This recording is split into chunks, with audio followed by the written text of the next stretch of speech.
Boa tarde, amadas inteligências. O texto de hoje é um texto de reforço à leitura do livrinho Os Barcos de Papel, de José Maviael Monteiro. Durante a leitura dos 3 primeiros capítulos do livro Os Barcos de Papel, surgiu-nos uma dúvida. O que é o caapora? Ou quem é o caapora? Quem é a caipora? Vamos lá. Por Portal Brasil Escola. Quem é a caipora? A caipora é uma personagem do folclore brasileiro. A lenda narra sobre um ser em forma de índia possuindo baixa estatura e cabelos vermelhos que atua como protetora dos animais. Na lenda, a caipora habita o interior da floresta, protegendo os animais em relação aos caçadores. A caipora é uma personagem do folclore brasileiro. A lenda fala sobre uma índia de baixa estatura que reside no interior da floresta e atua como protetora dos animais, sobretudo daqueles animais que são alvo de caçadores.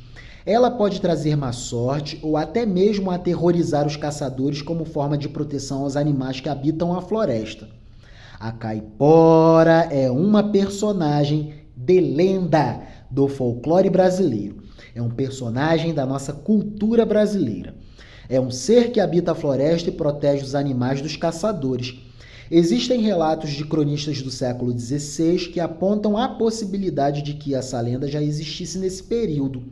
Alguns entendem a lenda da caipora como uma variação da lenda do curupira.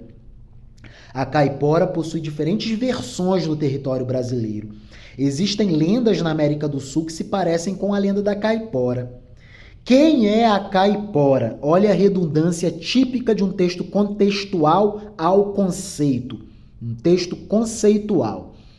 Quem é a caipora? A caipora é uma personagem do folclore brasileiro. Sua lenda fala de um ser entendido por alguns estudiosos como uma espécie de duende que habita as florestas brasileiras. A residência da caipora é literalmente o interior do mato, nos locais de difícil acesso, onde a mata é densa e fechada. É tradicionalmente conhecida como protetora dos animais da floresta. A lenda conta que a caipora atua na proteção de animais como a capivara e a cotia, animais que são intensamente caçados. Sua ação se dá contra os caçadores que matam animais irresponsavelmente.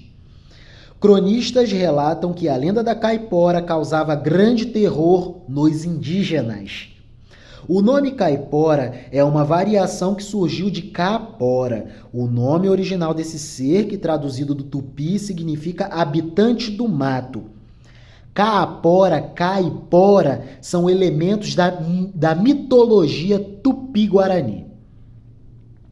Esse vocábulo pode ter sido registrado por viajantes europeus no século XVI. Existem notas de cronistas que apontam para a existência de um ser folclórico chamado cajerre, e a tradução dessa expressão é a mesma de caapora.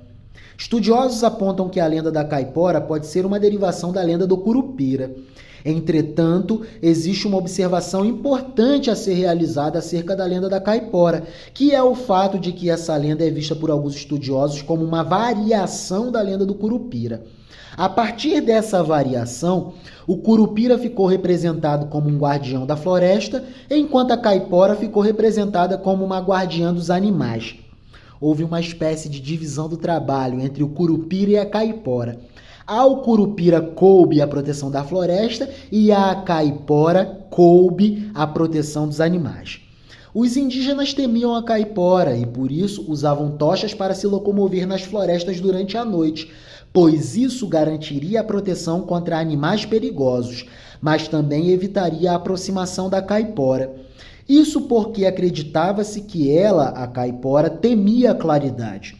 Por fim, há aqueles que afirmam que a caipora, em sua forma de índia, era uma grande apreciadora de fumo e cachaça.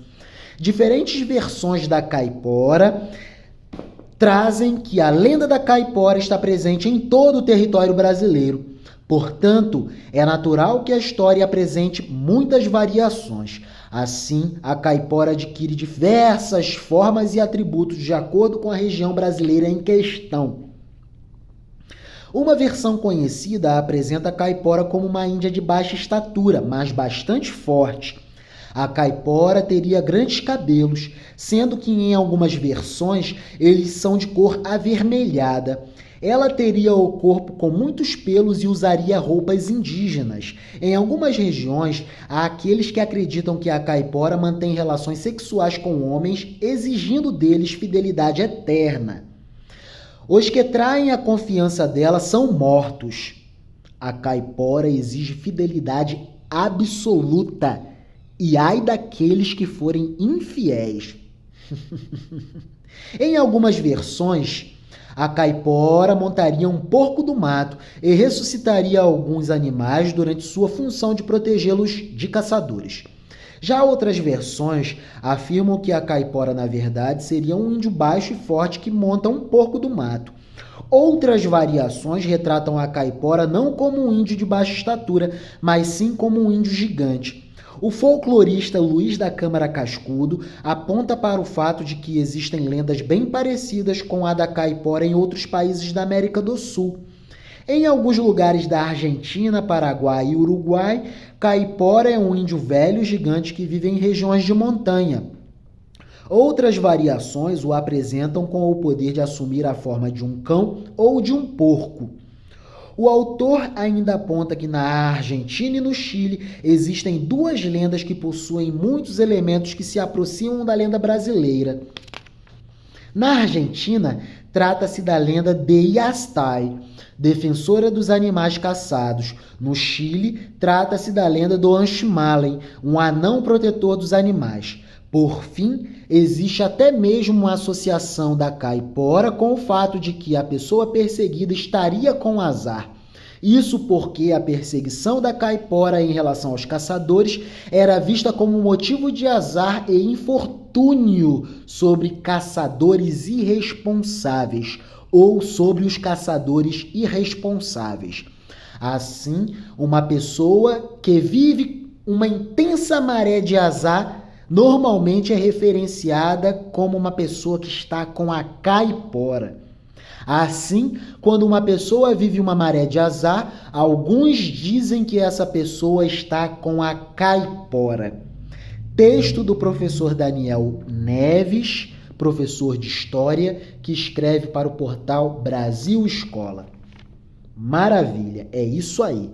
Um dos textos de reforço da leitura do nosso livrinho maravilhoso, Os Barcos de Papel. Livro que estamos lendo, livro de autoria de José Maviael Monteiro. Acompanhe-nos nessa leitura maravilhosa. Estou relendo esta história depois de muitos anos. Li esta história quando tinha de 11 para 12 anos de idade. E esse livro foi um livro maravilhoso na minha vida, um livro impactante. Por isso, compartilho este livro com vocês. É isso. Viva a cultura, viva o letramento cultural.